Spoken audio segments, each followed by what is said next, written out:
All right, so here we are outside waiting for twilight for our money shot of this house. Now, I spent a few minutes walking around trying to find our composition, and as you can see, I went all over the backyard, but I think I finally found the best spot. So what I love about this shot is that once again, we've managed to trim the shot down to the basic essentials that tells the story of the architecture and shows the home in a very interesting graphical manner.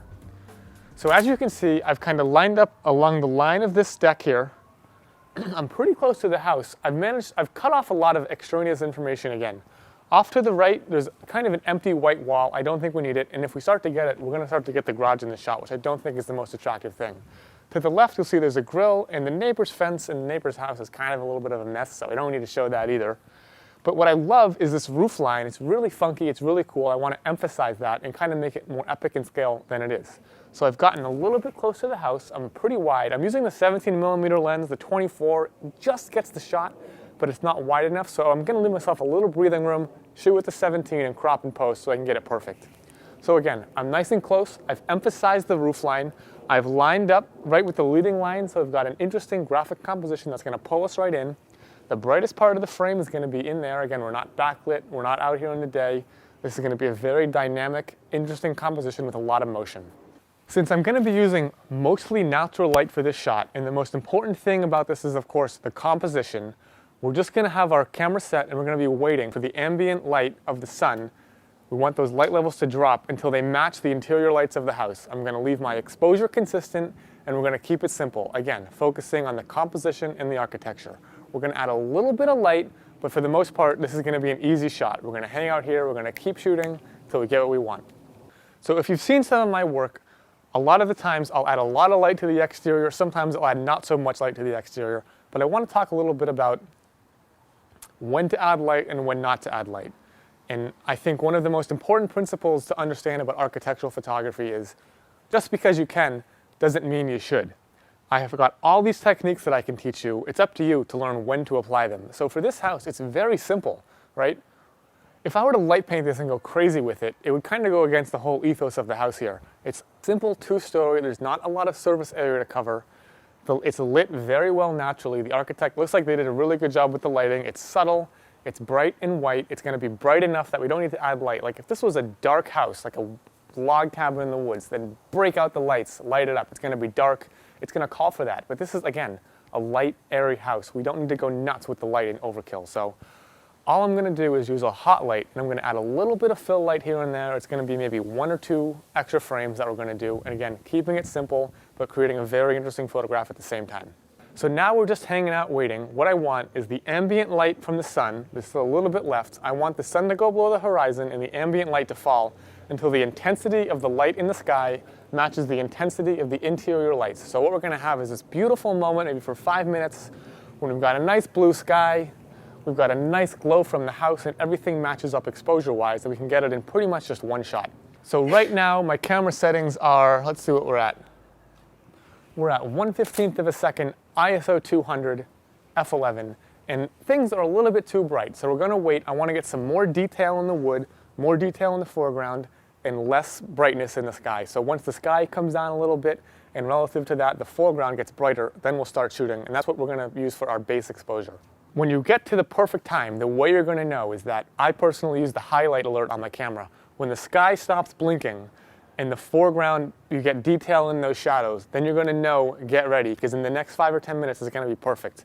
Then when that light, you get a nice crisp blue in the sky and some more detail in the foreground, your shutter speed gets slower. You're going to kind of have to use your own judgment to find out what's perfect, but that's a good guideline, is when those highlights stop blinking, when the shadows start to get detail, when you start to get detail in all areas of the photograph, that's when you're good to go.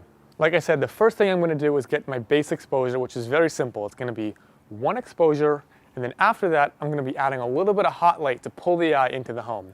And I'm going to do that when it's darker. The reason for that is the hot light isn't very bright relative to the last bits of sun. So when I have a longer exposure, when I'm down to like 4 or 8 seconds, then I can take my time using that hot light to paint the foreground, and I'm going to get nice soft light covering everything. But if I try to do it now, it's too bright and the light is not going to show up. So just like an interior shot, we've got our composition set. It's time to make the staging perfect. So I'm going to send these guys. We're going to go as fast as we can because the sun is setting quick. We're going to send these guys in, have them clean it up, and hopefully we'll get shooting really quickly.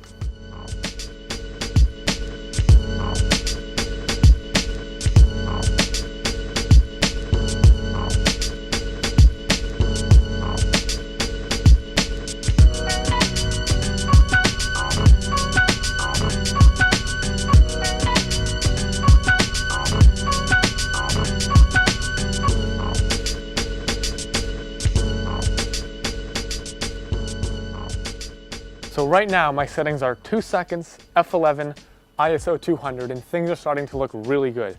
As you can see here, the ambient light from the sun has dropped to the point where it matches the interior light from the practical lights, those lights inside the house.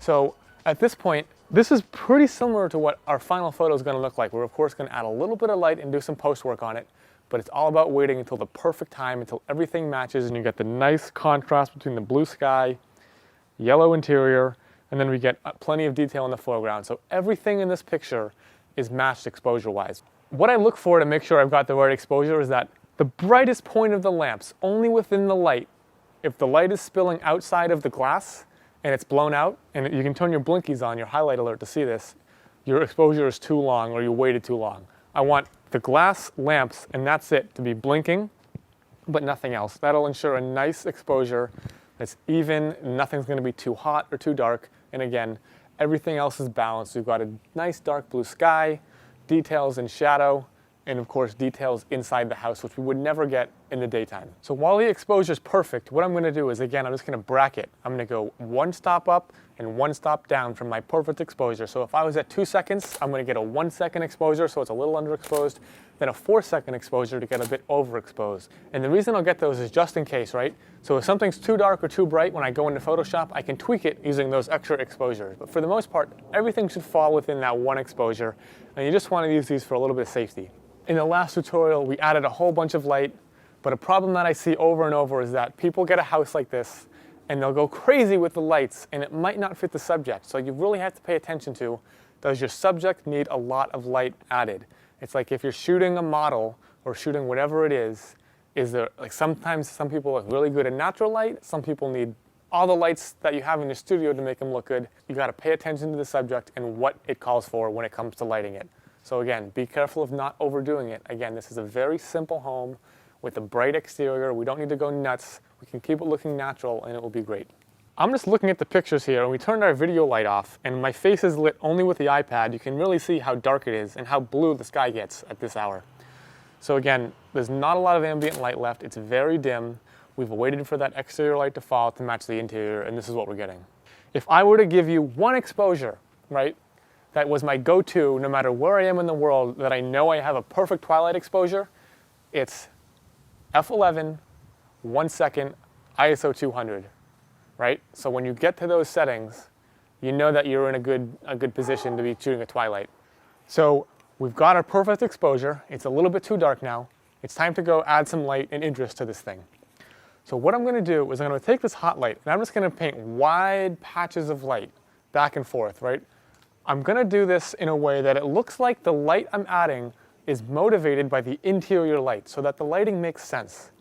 If I were to just add light all over the place, willy-nilly, wherever I pleased, it wouldn't match the design intent of the architect when he put these lights in. So all we want to do is, again, embellish, add some interest. We don't want to change the lighting entirely, but we want to make the photo more interesting. So again, I'm going to go almost inside and pretend that I am the lights in the house. And I am casting this warm glow out into the lawn, right? That warm backlight is just gonna be a very inviting, almost it's like calling to us to come in, to pull our eye into the home. So again, just adding some texture, some detail, big soft circles of light with this hot light, pretending that we are the interior lights lighting the exterior. I also like this hot light because it's so warm, it matches the color temperature of the interior perfectly. You could also use a flash, and in that case you'd have to gel it with a full cut of CTO to match the interior lights. Just for humor here, I took a shot using the video light to light the house, and it looks so flat, and it completely kills the dynamic of the home. So we'll compare that to our light painted image, and you'll see the difference in flat light versus amazing dynamic light that complements the house. So in addition to this video light here, I thought it would be interesting to light paint the whole house and show you why it's not going to work. Again, this is a very simple exterior. There's not a lot of texture and detail, so if we add light, it's going to look really flat and it's going to kill what little depth and texture there is on the house. And this is what not to do right here. We're going to show you why I'm not going to do this like I normally would. This is what happens when you overlight paint, but when you do it with just a kiss and an inviting glow, it's a much different, much better result. All right, so this is like the simplest type of twilight shot that I do. It's just using a single hot light instead of using flash to light up the entire house. It's a very different feel. It's a much more subtle, nuanced type of photography than blasting a house with light and then chiseling it out in Photoshop. For this shot, we're going to do very minimal Photoshop, but again, I think the photo is just as impactful, if not more, than a shot where I light up the entire thing. Throughout the course of the night, I took about 25 pictures out here, not including my test shots to find the composition. So pretty mellow, like we're not going crazy. It's, again, all about the composition, all about finessing the light and working with it rather than blasting it with light and fighting it. So all that being said, let's take these shots into Photoshop and see what we can put together.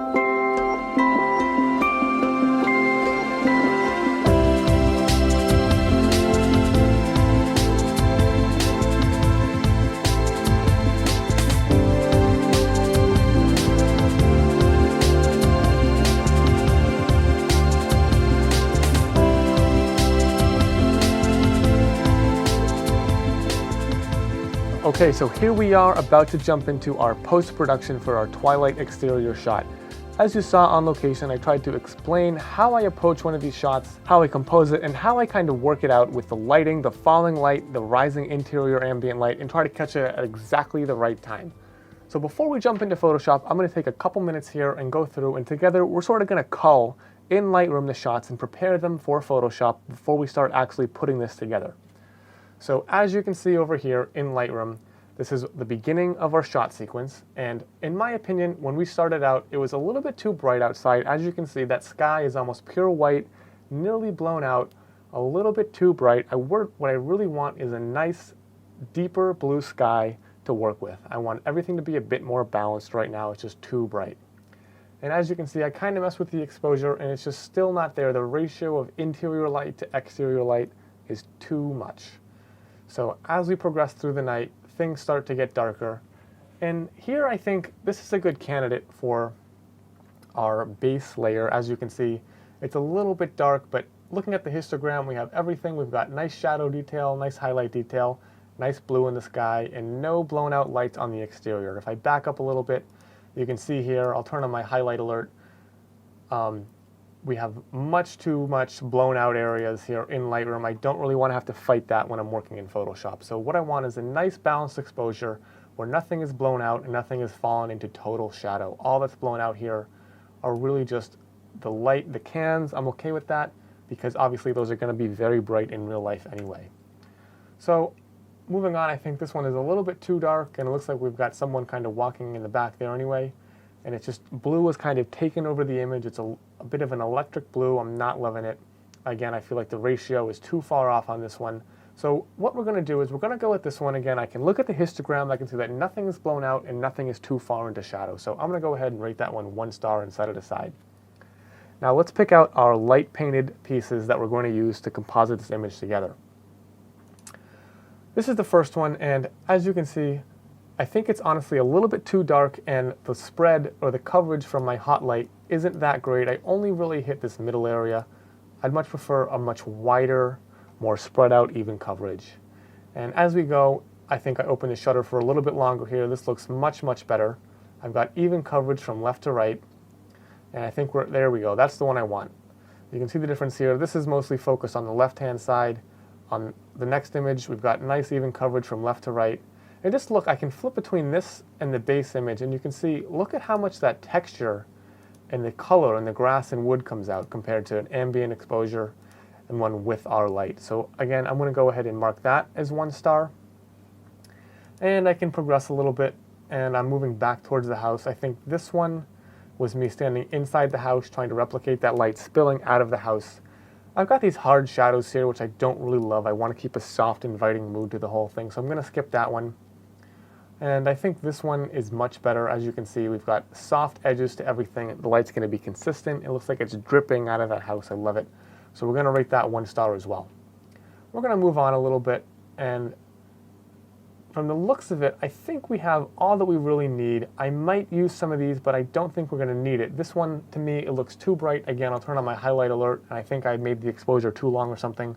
But to me, this just feels almost like a daylight shot, not really night. I want to keep my twilight images relatively dark. I don't want to go too far in the brightness, so I'm going to skip this one.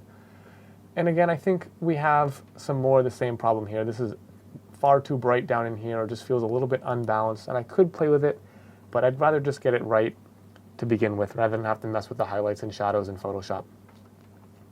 So moving on again, I think we've nailed it. I think all we really need, for the foreground at least, are those two images. And again, I think we've gone too bright. I think we nailed it. And this is that image I was talking about. This is when I light paint the entire house, I tend to flatten out the geometry of it, and everything sort of becomes too in your face, too bright. There's no real motion. I mean, what do you, like, obviously I'm still in the shot here, but what do you prefer? Do you prefer a shot like this, where the house is super bright and there's no texture, there's no leading lines, or something more like this, where it's much more subtle? You get pulled into the house, there's nice geometry to the house. You can see the shadow and highlight kind of showing off the lines of the house, the architecture. So lighting up this house like crazy, I think, is just too much. It looks too fake to me. I don't really like it. It's not that soft, inviting feel that I've been known for. And we can keep moving along. I think here I bracketed for the interior, which we might need to use. So I'm going to go ahead and I'll use this one here. I'll mark this 1 star. And I believe these are the shots where we use the video light to light the house. And again, everything is flattened out. If you look at the grass, the texture here compared to a shot, say, from earlier, where we're coming towards the camera with the light, it's much different, and I much prefer that light coming at the camera. It's more believable, it's motivated by the interior lights of the house, and it's going to help to pull us into the house, which altogether is going to create a much better, more interesting photograph. So that being said, I've got our 4 or 5 pictures all marked as 1 star here in Lightroom. So I'm going to go ahead and turn on my filters. I'm going to hit Command L, and we haven't used this yet, but when I go in Lightroom, I'll rate my selects 1 star and then use the filters to select and differentiate them from the rest. So what I'm going to do is, before I go into Photoshop, I want to make sure that these all match in terms of exposure and white balance, as I've done for all the other shots that we've done so far. So I'm just going to look at the histogram, and I'm going to do a couple quick adjustments here in Lightroom. I'm going to bump this up just a little bit while I have that raw data.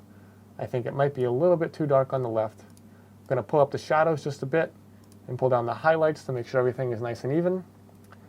And on to the next image, I'm going to do the same thing. I think I'm going to pull the shadows up, pull the highlights down so nothing's blown out. And on here. And on this last image, I might just use this for the interior. I'm not sure yet.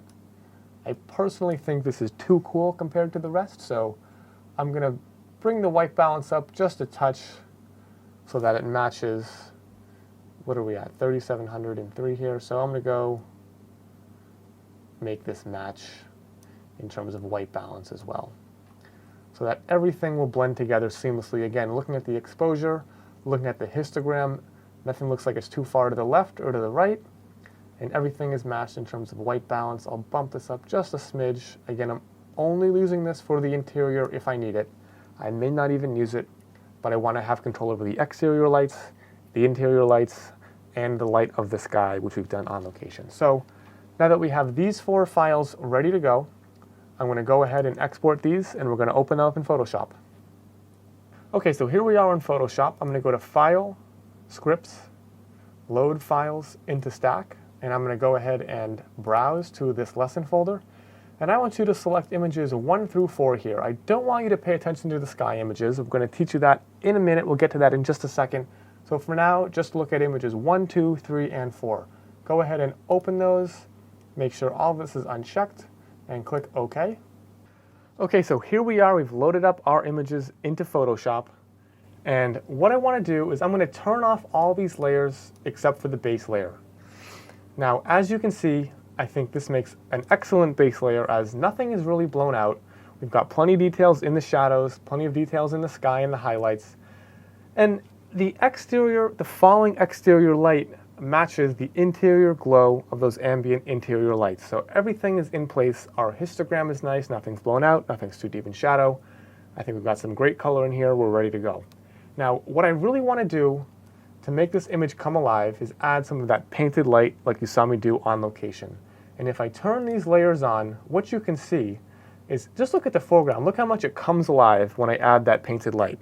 Now you'll notice that I'm always trying to have the light come towards the camera, and this you can really see that texture start to come out.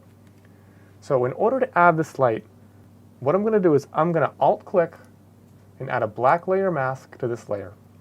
As you've seen me do many times before, I'm going to grab a large soft brush, put the opacity at 100, set the foreground color to white, and I'm going to start gently painting in that painted hot light from my GL1. As you can see, we're now adding our painted light to the scene, but I'm not getting myself in the frame. If I zoom in here a little bit, I can see some of my feet. I'm going to make sure I go ahead and set my brush to black and paint that out. Now, just a quick shortcut here that will speed up your workflow a little bit. When you're switching between a black and white foreground color with your brush, you can either click on this button here and switch them black and white, or you can hit X and that will also switch between black and white. So now that we have our first foreground light painted frame painted in, it's time to do the second one. Again, I'm going to turn this on. I'm going to Alt-click to add a black layer mask. I'm going to zoom out here.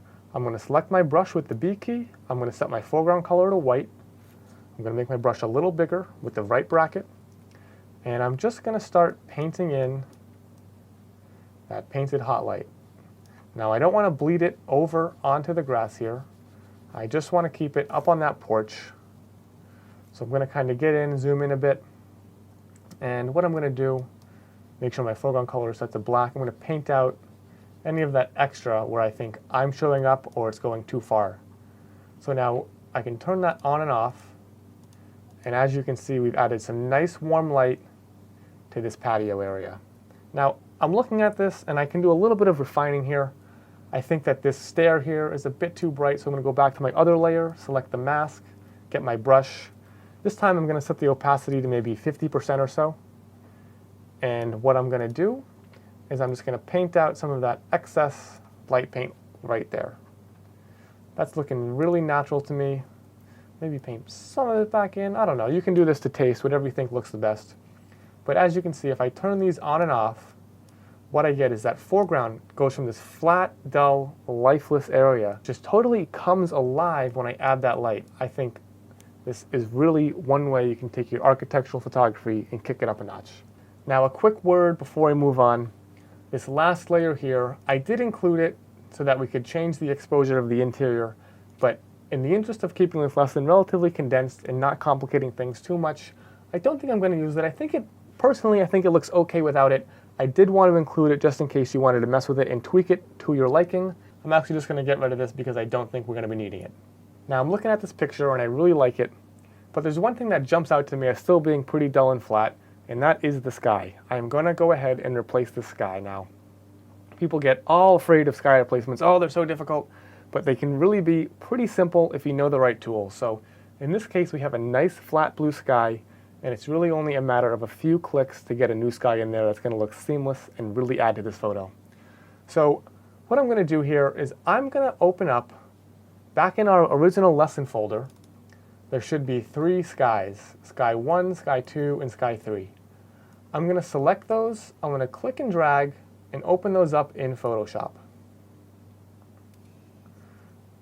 Now the reason I didn't open those up at first is because if you try to stack all that into one document, what will happen is the sizes are different. Some of the skies I shot horizontally, so Photoshop might get confused when it's stacking the layers, so we're just going to do those separately for now. What we're going to do, we'll move these out of the way. I am going to click and drag each one of these skies into our working document and then close it after. So we'll close those, we'll go back into full screen here. And now, as you can see, I have our 3 skies. I'm just going to kind of position them where you would expect the sky to be. So whenever I get the chance, I bring a camera outside with me, and if there's an interesting sky or I know I'm going to be out during sunset, I'll take a camera and snap a few shots of the sun as it sets to try to get some interesting cloud formations, interesting colors in the sky, whatever it is. I'll get to a parking garage, a beach, a golf course, anywhere where I can see an open expanse of sky, and I'll generally just shoot like crazy to capture as many skies as possible. I have a sky library with hundreds of skies from all over the world. I've got things during daytime, I've got things at sunset, I have things in the morning. Just whenever I think there's a chance of a good sunset, I'll grab a camera, get to a rooftop, get to the beach, whatever, and get some interesting clouds. I think these clouds can add so much to a photo, and it's so important that you start building your own sky library if this is something that you want to do. So I've now picked out 3 skies. One of them is going to work very well, and 2 of them aren't going to work so well. The way we're going to replace the sky, like I said, is pretty simple. What I want to do is make a selection using the Select Color Range tool. So I'm going to go up here to the Select tab. I'm going to click Select Color Range. Now, what this does is the Select Color Range tool allows you to make a selection based on colors in the image. So using this eyedropper tool, I can click on these blues up here, and this down here is a visual representation of the selection that will be created when it separates the blues from the rest of the image.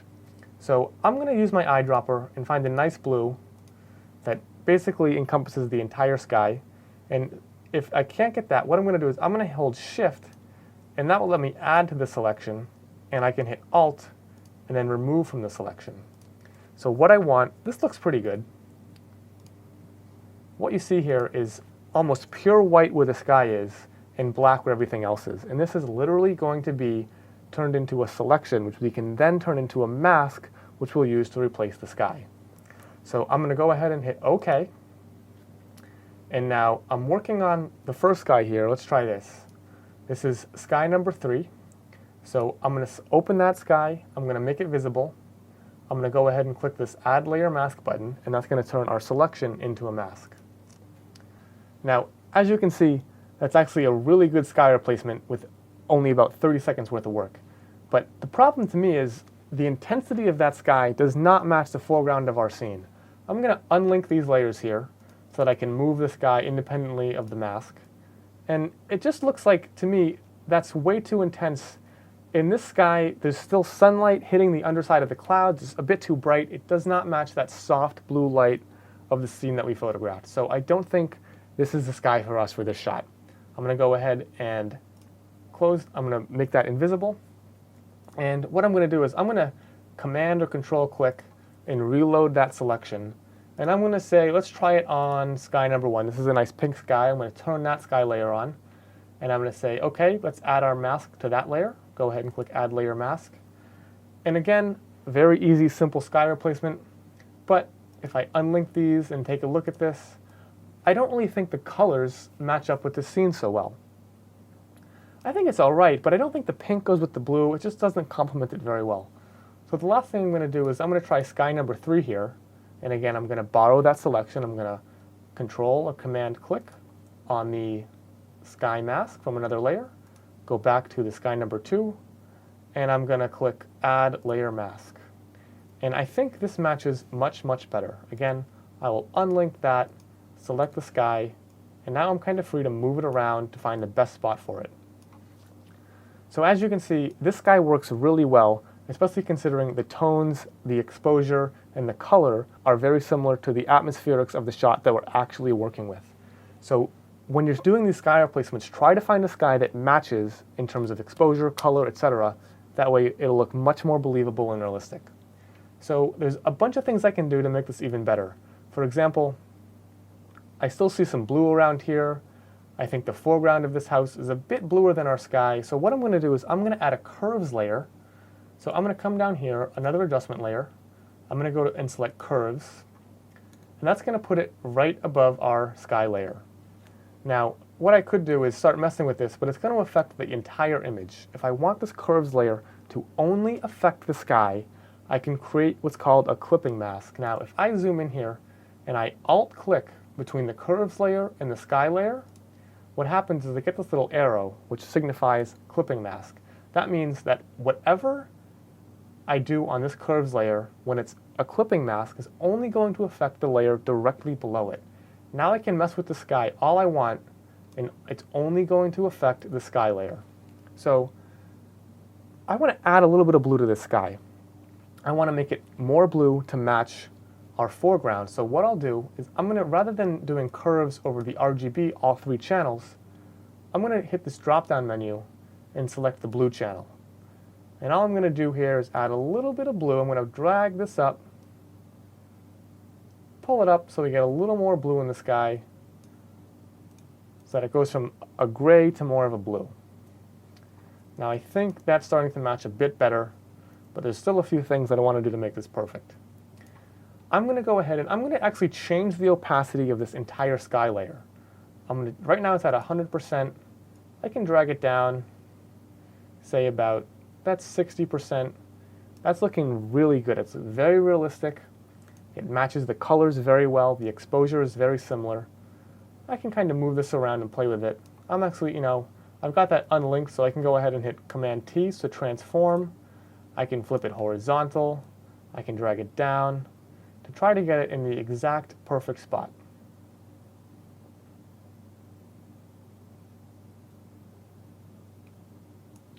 Something like that looks really nice. Go ahead and hit Enter.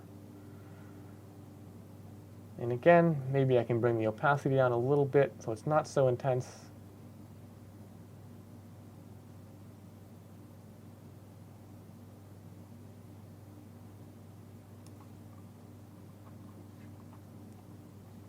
Right about there. I think that looks really nice. Now, if you zoom in here, you can see there's a little bit of haloing, but it's not so bad as if we were at 0%. So adjusting that opacity really helps things to flow together much more evenly, makes everything much more believable, makes our sky replacement seamless. All right, so now that we have our sky replacement in place, I'm starting to really like this shot. I think it's much more dramatic. I'm going to go ahead and delete these extra skies that we're not using. So now we have our sky layer, we've got our hot lights. I'll turn these all off so you can see the difference, and I'll turn them back on again. Big, big improvement. Really liking this. So there's just a couple more things I want to do before I finish this shot. And first of all, I think that inside here is a bit too orange, a bit too saturated. So I'm going to make a new adjustment layer. Again, you can see this is my favorite little area of Photoshop.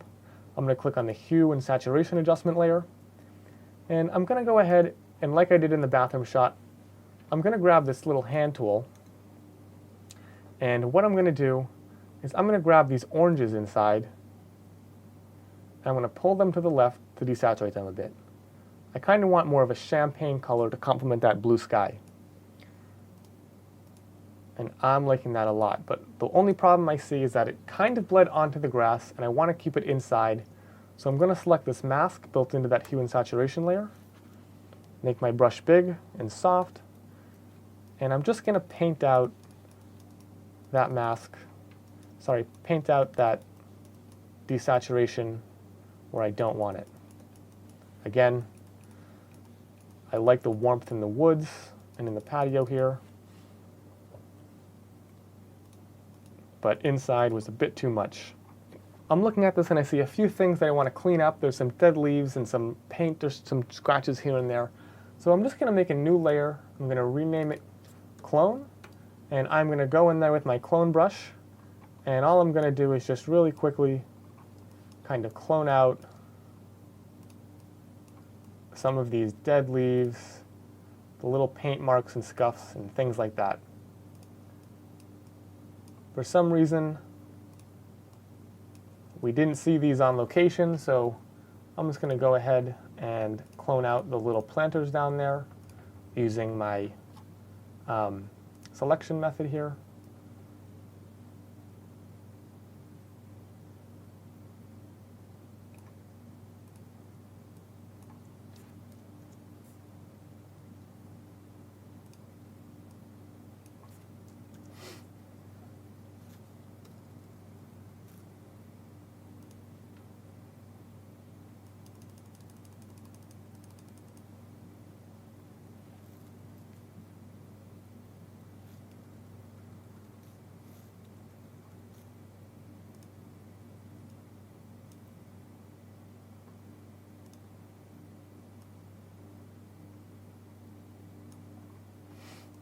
All right. So what else is there? There's a little, this is kind of distracting down here. We'll take that out.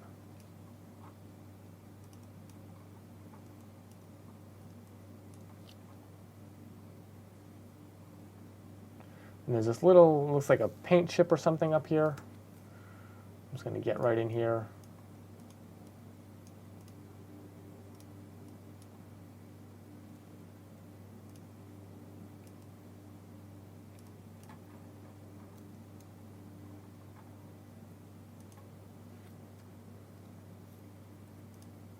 the last thing I think this picture needs is a little bit of a vignette to add some drama to pull the viewer's eye in. So I'm going to go to Curves, add a new Curves layer. And what I'm going to do with this Curves layer is I'm going to pull down the exposure on the entire RGB channel. And now I'm going to grab my brush with the black brush and just paint out a vignette in the center here, just like that. And I think I'm actually going to crop a bit off this image on the bottom, so I'm not so worried about that. That's looking really good. All right, so I'm going to go Command-Alt-Shift-E to flatten all to a new layer. I'm going to drag out my rulers to make sure that everything is horizontal and vertical, nice and straight.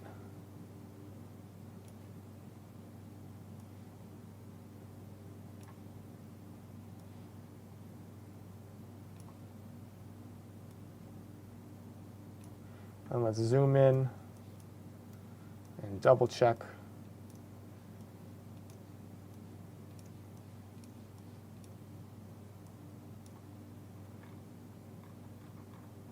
Looks like we can do a little bit to pull out the bottom here.